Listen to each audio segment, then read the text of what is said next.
Now, the rest of the story.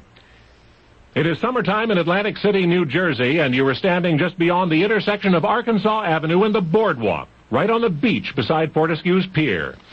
All around you are sunbathing summer vacationers. Behind you, Fortescue's Beer Garden. The garden is open, yet there are no customers you can see, and you wonder how the establishment can afford to stay open while doing such poor business at the height of the season. Suddenly you hear a shout, a cry for help. The startled sunbathers are now standing, pointing out to sea. About 100 yards offshore, there is a dot bobbing in the water, perhaps someone's head, alternately sinking and breaking the surface. Then the cries stop. The bobbing dot disappears. One of the sunbathers shouts, "Somebody's drowning," and already a lifeguard has plunged into the waves. Anxious minutes later, the lifeguard returns, bearing the limp body of a teenage boy. A concerned bystander asks if the youngster is dead or unconscious, and panting, the lifeguard responds, "Just help me get him up to Fortescue's." They do. Now the boy is lying on the beer garden patio.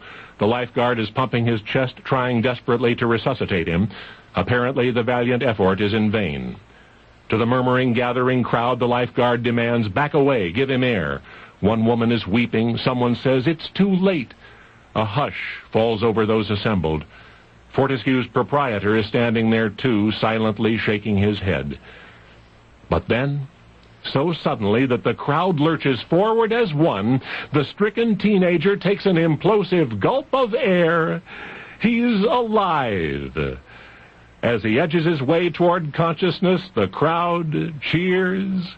The lifeguard's back is slapped 100 times by a dozen joyous onlookers. The rest, perhaps 50 or more, are slapping each other's backs and shaking hands and voicing relief and otherwise behaving as strangers rarely will.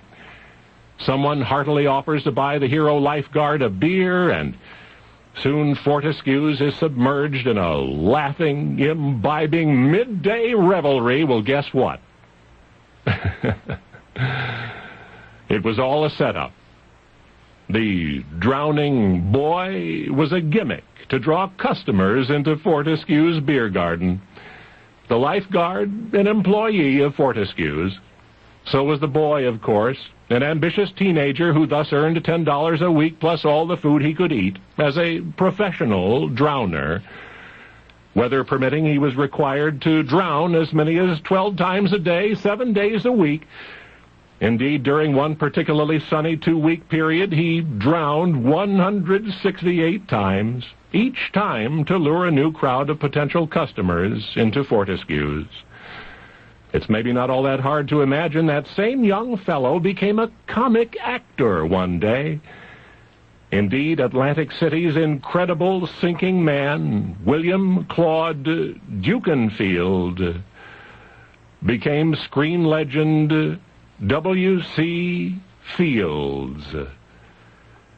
Yet in defending his fondness for booze, Bill Fields sometimes said that he'd swallowed enough water before he was 20 to last him a lifetime.